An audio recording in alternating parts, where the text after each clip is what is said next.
acknowledge the necessity of greater transparency, for more justice. This is something requested by the developing countries. And so we've asked the pharmaceutical industry to be transparent when it comes to the prices of the vaccines that are being delivered to these mechanisms of solidarity. It is also a standard for the countries when they buy vaccines. And the third element is as to the commitment regarding the production capacity. In the very short term, we need to give vaccines. This is the extra 1 billion doses. But as from now, we also need to make sure that the low-income or middle-income countries can produce more for them to become autonomous. It is important probably for this crisis if we have to keep inoculating with extra doses, but it is also a permanent need for other vaccination campaigns and, of course, in case of some other pandemics. So it is a challenge that will remain, and it is very important for us to build resilience for the next crisis. There is a figure which I reminded in South Africa. Africa represents 20% of the need of vaccination around the world, but only 1% of production capacity. So we need to help all these continents, all the continents, to increase their capacity, and Africa in particular. And to do that, we first of all need to lift any export restrictions. As a matter of fact, some major countries, when it comes to production of, such as India, well, the production was stalled because there were some export restrictions. So we made some collective commitment to lift together the export restrictions. This is important, for example, for the Indian Serum Institute. Next, we committed to make sure that intellectual property rules would not prevent the rollout of vaccines around the world. And to that effect, we agreed to speed up the work undertaken on the WHO and WTO in order to look into the rules applied to patents and intellectual property, make sure it is not an obstacle to universal access. So this is very concretely what is taking place to make sure that vaccines become a global common good. And I very much would like to pay tribute to the proposal made by India and South Africa. And we have the support of the United States of America. We've been working hand in hand with the United States and our colleagues on that in order to achieve these results.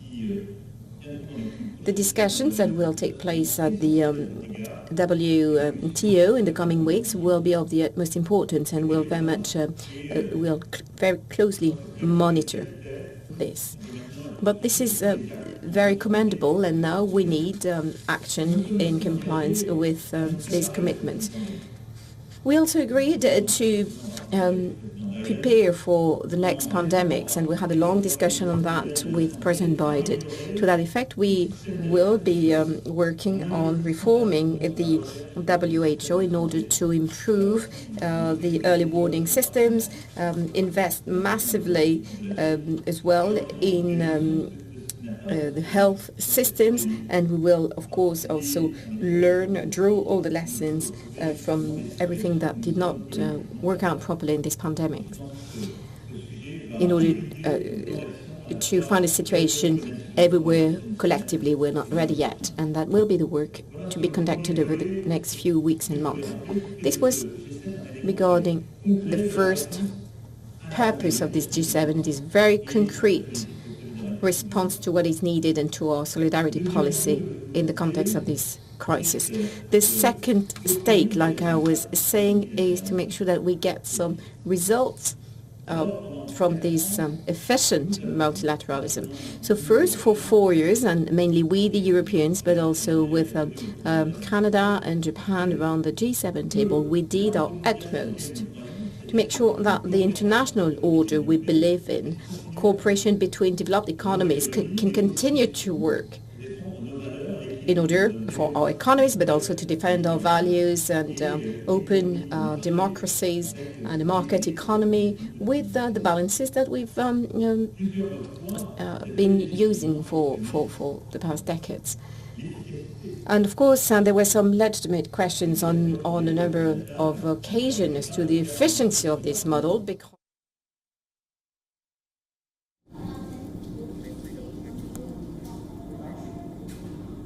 French President Emmanuel Macron addressing the media after the culmination of the G7 summit, talking about the COVID-19 vaccine patent waiver. Remember, Macron has backed India's stance regarding that waiver, and that's been an integral point that has been made. The G7 summit discussions have hinged upon the COVID-19 vaccine pledge when it comes to vaccinating the entire population.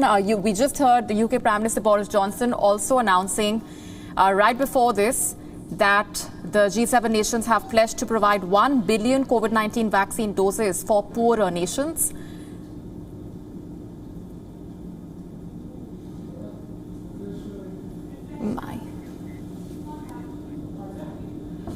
Leaders of the leading economies unveiled a plan at the G7 summit in Cornwall for the world to also compete with China.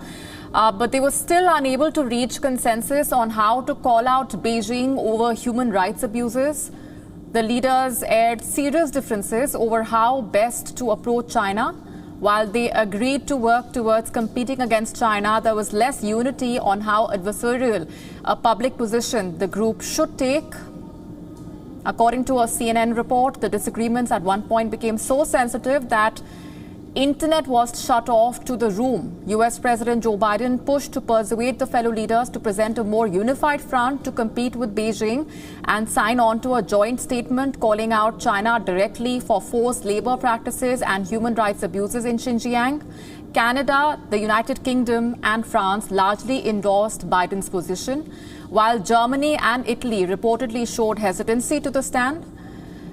Biden hopes the denunciation will be part of a joint statement to be released now that the summit has ended. Details of the meeting and discussions would be clear once the statement is released. White House officials at the same time saying that they believed that China in some form could be called out for non-market policies and human rights abuses. Biden was more successful in winning support for the Build Back Better World project. The initiative is designed to offer developing nations an alternative source of funding for infrastructure projects that currently are being offered by China. As part of the new announcement, the US has said the group of 7 will be joining partners and the private sector in collectively catalyzing hundreds of billions of dollars in infrastructure investment. Listen in now to US President Joe Biden addressing the media after the G7 summit. Mr. Johnson, for incredible hospitality and welcome that he provided for all of us at the G7. I'd like to thank Yale Lempert, who is our chargé at the embassy, filling in for the ambassador and ambassador. We'll have one soon, but she did a great job supporting the entire team, and Yale is vital to keeping this UK-US partnership going and moving smoothly as it is now. We've just wrapped up what has been an extraordinary collaborative and productive meeting of the G7. Everyone at the table understood and understands both the seriousness and the challenges that we are up against and the responsibility of our proud democracies to step up and deliver for the rest of the world. That's what the G7 is all about, and rallying the world's democracies to meet the challenges that the world faces and deliver for our people and for people, quite frankly, everywhere. Ending the pandemic and maintaining robust support for an equitable, inclusive global economic recovery were the top priorities of our nations as we got together. We know we can't achieve one without the other. That is, we have to deal with the pandemic and in order to be able to deal with economic recovery, which, as we're doing in the States, but we committed that we're going to do more for the rest of the world as well. The fact is that the U.S. Contribution is the foundation to work out how we're going to deal with the 100 nations that are poor and having trouble finding vaccines and having trouble dealing with reviving their economies if they were in the first place in good shape.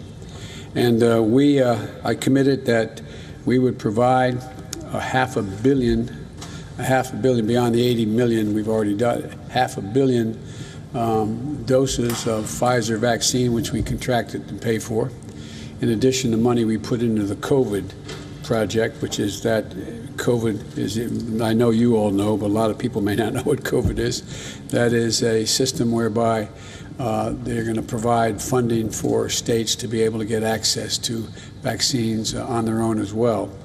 But the bottom line is what that generated was a commitment by the rest of our colleagues at the G7 that they would provide another $500 million. So we're going to have 1 billion doses of vaccine. And in our case, that includes sharing more than not just the 1 billion doses overall, but we're going to provide for 200 million of those doses by the end of the year, another 300 million by the first half of next year. And so it was greeted with some enthusiasm, and we've agreed to work together so that the world is better prepared to detect and deal with future pandemics, because there will be future pandemics. We have I'm sure you've seen it. If you haven't, you'll get it, a joint statement we put out of the G7. You've seen it, I'm sure. We are committed to follow on to do some significant work, including not only how we deal with the distribution and help in getting shots in arms for the rest of the world, but how we're going to deal with putting together a mechanism to anticipate and deal with and be aware of the next pandemic when it comes along. And there will be others. And we also agreed to take important steps that are going to support global economic recovery by laying the foundation for an equitable global economy. Critically, the G7 leaders endorsed a global minimum tax of 15%. So many corporations have been engaged in what are essentially tax havens, deciding that they would pay considerably less in other environs around the world. But this is going to make sure there's a minimum tax, and I'm going to move on this at home as well. Minimum tax for corporations to pay for the profits they make anywhere in the world. And this agreement is going to help arrest the race to the bottom that's been going on among nations attracting corporate investment at the expense of priorities like protecting our workers and investing in infrastructure. We also made a momentous commitment at the G7 to help meet more than $40 trillion need that exists for infrastructure in the developing world.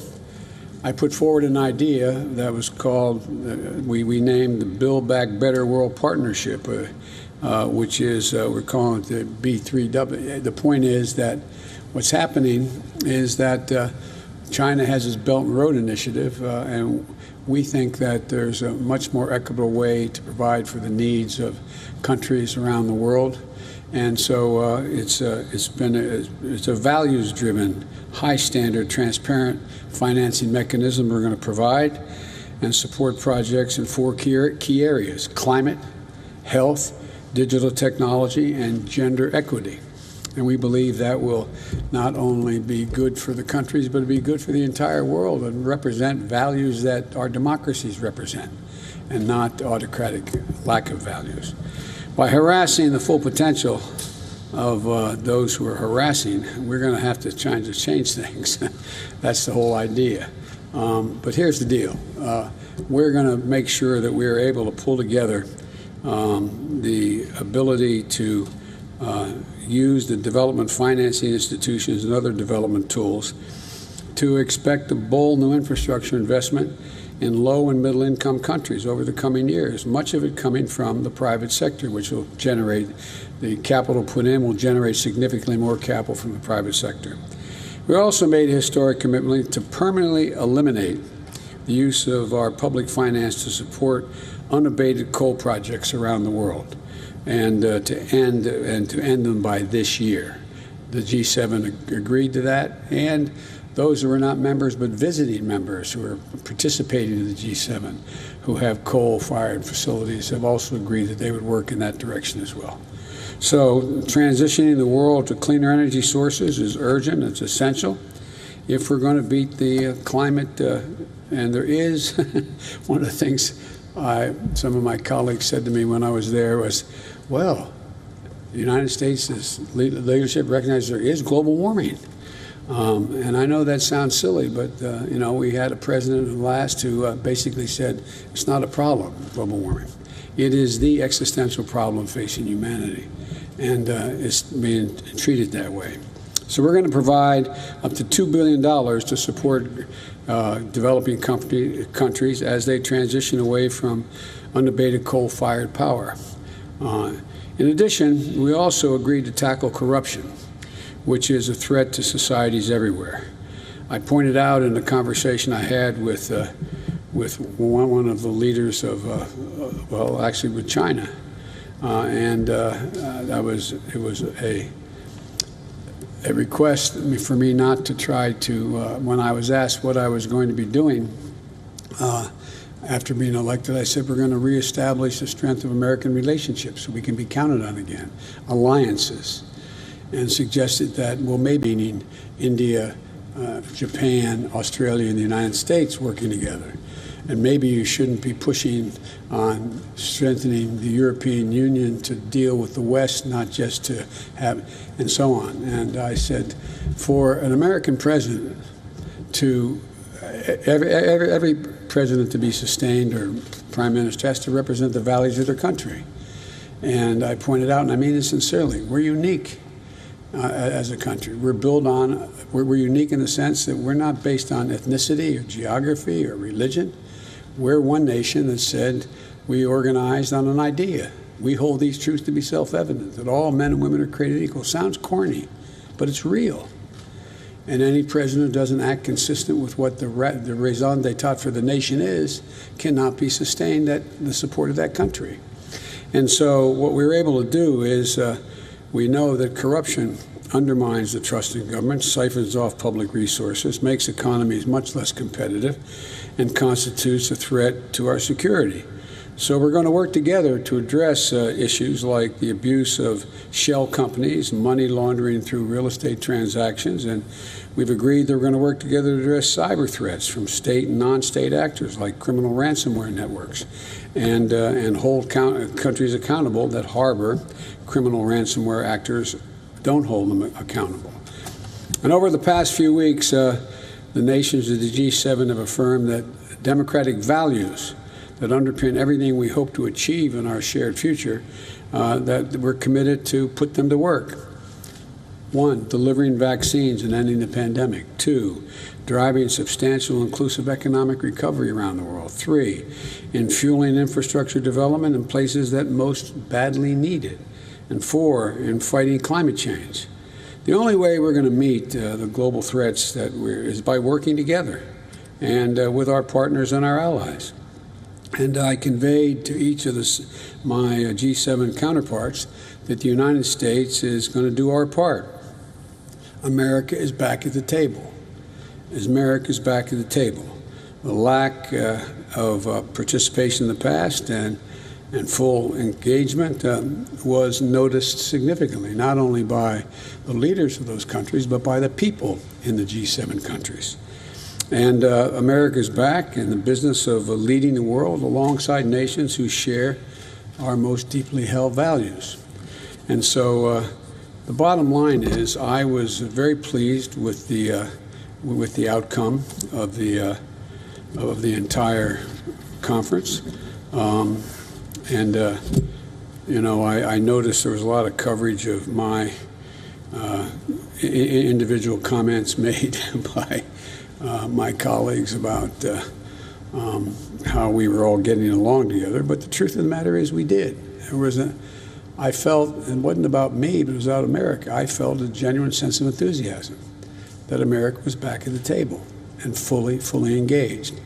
And now I'm going to be heading off to Brussels, to NATO, and many of the same people are going to be at that table and in NATO, and to make the case we are back as well. We do not view NATO as a sort of a protection racket. We believe that NATO is vital to our ability to maintain American security for the remainder of the century. And there's a real enthusiasm. I made it clear, and I pointed out, and I thanked them. You know, Article 5 is an attack on one, is an attack on all.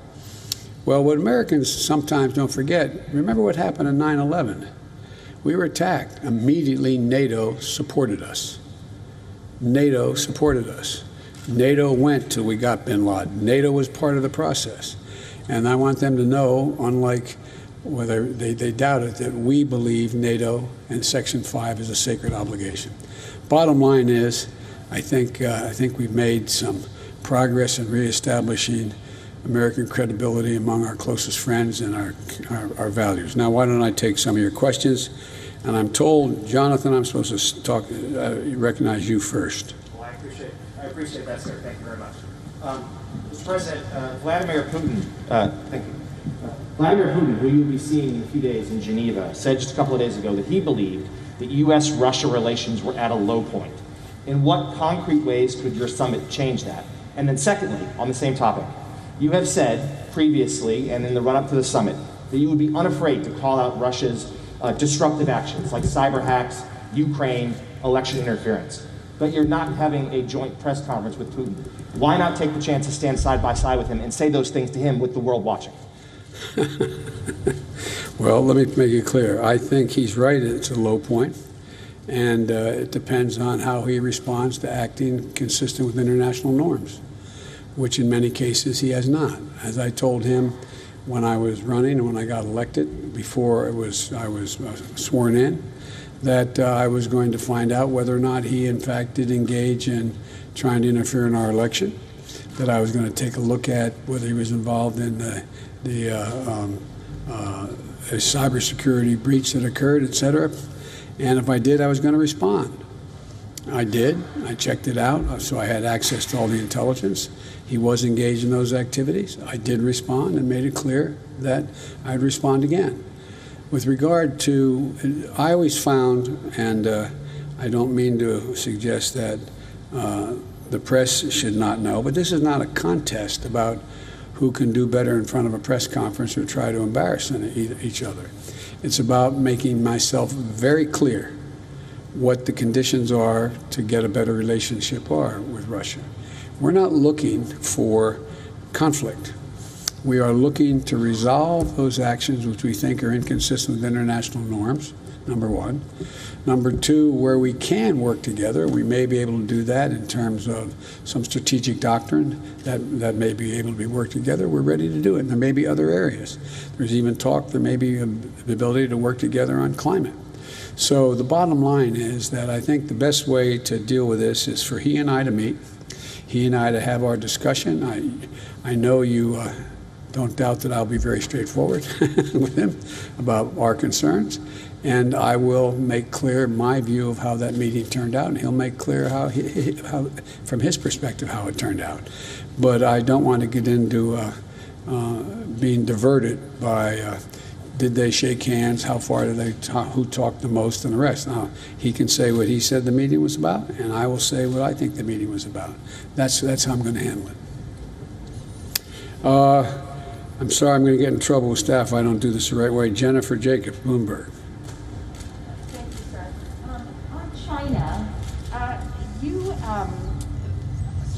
China seems to be doing exactly what it wants to do with regard to Hong Kong, with regard to Xinjiang, with the South China Sea, and many other issues, despite pressure from you and from allies.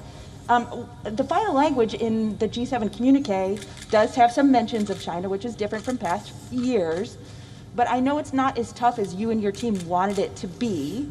We saw a draft of the communique, and it's not quite as tough. So why isn't it as tough? There isn't very much action in it. There's some calls for China to be respectful. But why isn't that communique a little bit tougher? Are you disappointed in that? And what can you do to change some of these actions by China? Well, first of all, I think it As you know, last time the G7 met, there was no mention of China. But this time there is mention of China. The G7 explicitly agreed to call out human rights abuses in Xinjiang and in Hong Kong, explicitly. 2, to coordinate a common strategy to deal with China non-market policies that undermine competition. They've agreed, and that's underway now, how to do that. 3, to take serious actions against forced labor in solar, agriculture, and the garment industries, because that's where it's happening. And they've agreed we will do that. To launch what I said earlier, I really feel very strongly. I propose that we have a democratic alternative to the Belt and Road Initiative, to Build Back Better.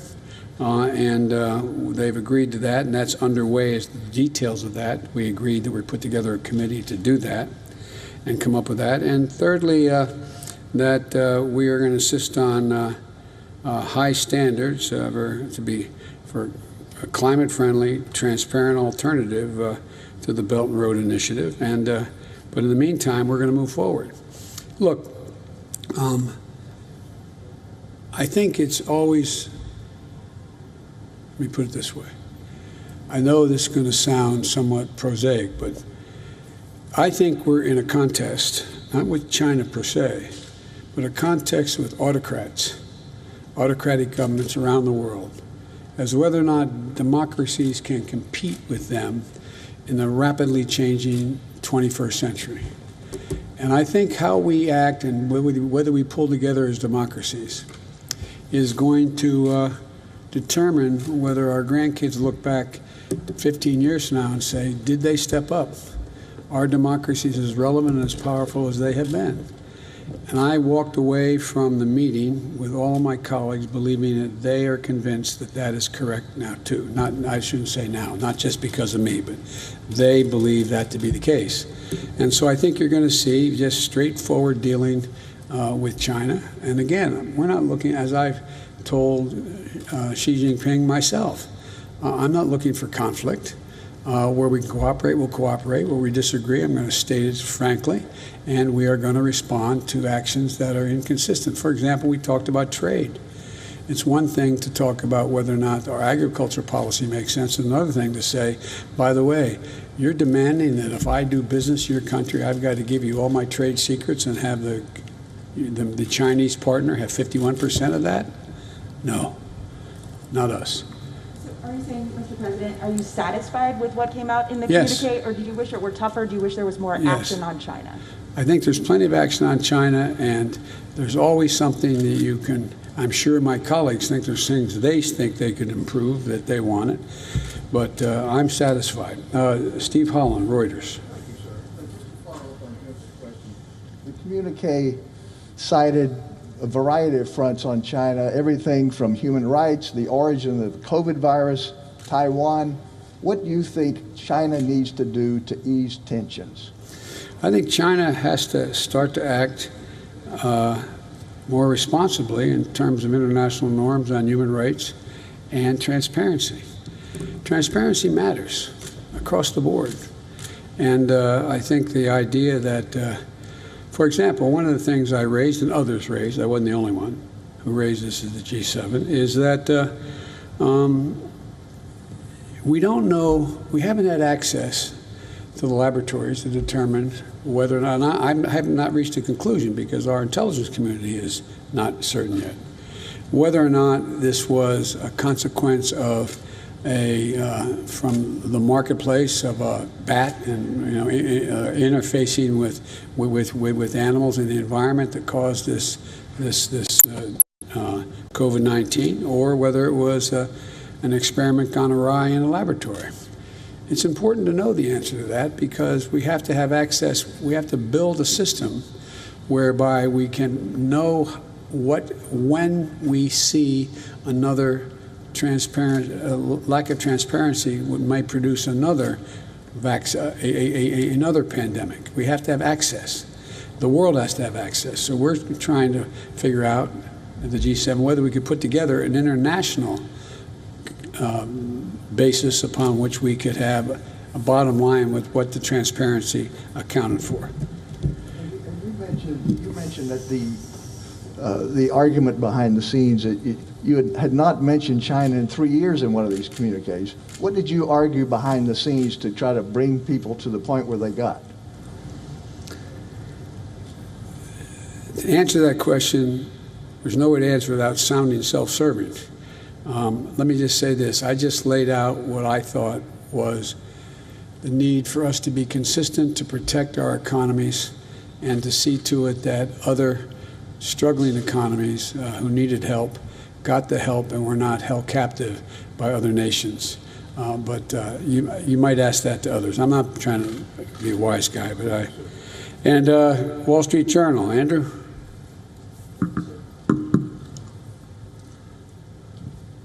As you said, the G7 countries committed to send 1 billion coronavirus doses overseas, but the World Health Organization says 11 billion doses are needed. Yes. How are you going to bridge that gap? Will the U.S. commit to send additional doses overseas? And given that gap, is it actually realistic to end the pandemic by 2022? It is. It may take slightly longer worldwide, but the United States is going to continue. I think there's a possibility over 2022 going to 2023 that we would be able to be in a position to provide another billion, us. But that's not done yet. I've been very careful as I've dealt with this pandemic to tell you what I know and say what I thought could be done. And when I've announced that I've gone and done it, what I don't want to do is be getting too far ahead and suggesting that we can do things and I can do things, the United States can do things that I don't have done yet. So there was a clear consensus among all our colleagues at the G7 that this wasn't the end.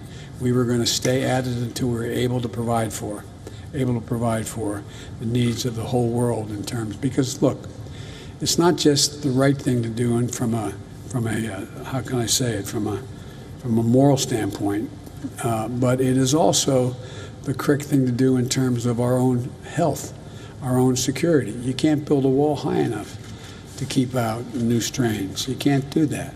And so I think this is going to be a constant project for a long time. And there may be other pandemics. Again, setting up a system whereby we can detect before it gets out of control a pandemic that may be on the horizon, a virus, is important. So we are not going to, as long as there's nations in need of being able to be vaccinated, we in fact, not only that, we've been engaged in helping, which I've made clear, and most of my colleagues understood it. I mean, they understood it, knew it from trying it themselves. This is a gigantic logistical effort. It's one thing to send nation X number, Y number of vaccines. Another thing to have the people that can actually get it in somebody's arm. And so we are also providing the ability for other countries to manufacture their vaccines. We've all agreed on that.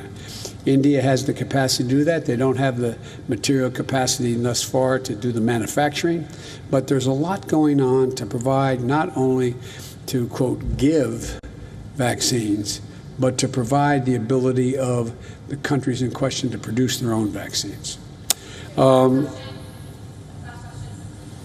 I'm not going to answer it. No, I'm joking. Last question. Peter Alexander, NBC News. Thank you very much. About Vladimir Putin in your meeting this week, as you're well aware, the U.S. has been slapping sanctions on Russia for years for its malign activities, and Russia has not stopped. So what specifically will you do differently to change Vladimir Putin's behavior? Well, first of all, there's no guarantee you can change a person's behavior or the behavior of his country. Autocrats have enormous power. They don't have to answer to a public. And the fact is that it may very well be, if I respond in kind, which I will, that it doesn't dissuade him. He wants to keep going. But I think that we're going to be moving in a direction where Russia has its own dilemmas, let us say. Dealing with its economy, dealing with COVID, and dealing with not only the United States but Europe writ large and in the Middle East. And so there's a lot going on where we could work together with Russia. For example, in Libya. We should be opening up the passes to be able to go through and provide food assistance and vital assistance to a population that's in real trouble. I think I'm going to try very much hard to. It is. And by the way, there's places where I shouldn't be starting off and negotiating in public here, but let me say it this way.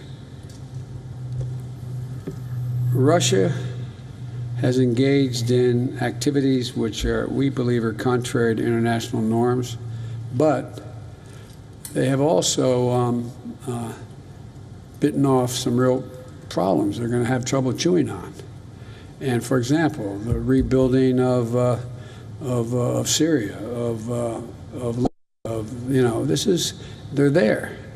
And as long as they're there without the ability to bring about some order in the region, and you can't do that very well without providing for the basic economic needs of people. So I'm hopeful that we can find an accommodation where we can save the lives of people for example, in Libya, consistent with the interest of maybe for different reasons, but for the same reason, the same result. I want to ask you about a comment that Vladimir Putin said today, but why do you think he hasn't changed his behavior in spite of everything the U.S. has done to this point?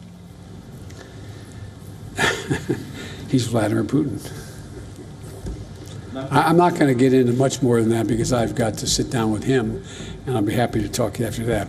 But he said just to conclude, today he said that Russia would be ready to hand over cyber criminals to the United States if the U.S. would do the same to Russia. And an agreement came out of this meeting coming up. So are you open to that kind of a trade with Vladimir Putin? Yes, I'm open to, if there's crimes committed against Russia, that in fact and the people committing those crimes being harbored in the United States, I'm committed to holding them accountable. I heard that. I was told as I was flying here that he said that. I think that's potentially a good sign and progress. So thank you all very, very much. Thank you.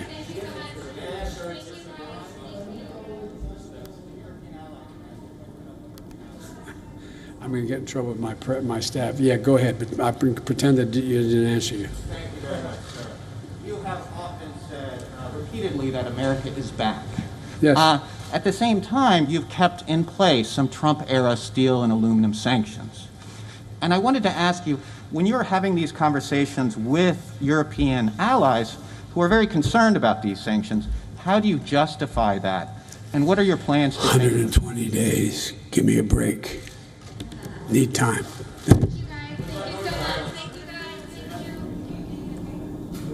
And with that, the G7 summit officially comes to a close. Joe Biden, the American president, taking the media through the key takeaways from those discussions that have been taking place over the last 3 days in UK's Cornwall. Before this, we heard from the French President Emmanuel Macron as well as the UK Prime Minister Boris Johnson. Overall, the G7 nations have been focusing on the issue of climate change, the COVID-19 vaccination drive, as well as the education funding. We have our London Bureau Chief, Mandy Clark, who's been tracking those developments very closely, is joining us live on the broadcast. Mandy, there are a lot of questions that have gone unanswered when it comes to the climate change timeline, when it comes to the goal to vaccinate the entire population. UK Prime Minister Boris Johnson saying that 1 billion COVID-19 vaccine doses will be given, but at the same time, that number does not match the number that is required to vaccinate the entire world's population. Do we expect further details to emerge? Yeah, I think we can expect further details to emerge. As he pointed out, a lot of these ones are going to be donated. Of course, a lot of countries themselves have bought their own level of vaccine, so this is seen as a top-up. But those important details where the numbers don't seem to match, that is where we're hoping to get the clarity on how they're going to vaccinate all those people when the numbers seem misaligned. So we can expect those numbers later on, but certainly there was a lot of rhetoric that this is one of their main focus, that vaccination program, and of course climate change. Now there's less detail on exactly how they're going to hold people to account when it comes to climate change, but that seemed to be one of the major commitments coming out of this conference. Right, and vis-a-vis China as well, US President Joe Biden was asked multiple times about the commitment to confront China. He's talked about calling out Beijing when it comes to human rights abuse, but at the same time, he's saying that he's satisfied with the G7 communique on China. We're leaving it there for the moment. Mandy, completely out of time. Thanks very much for joining us with those updates. WION now available in your country. Download the app now. Get all the news on the move.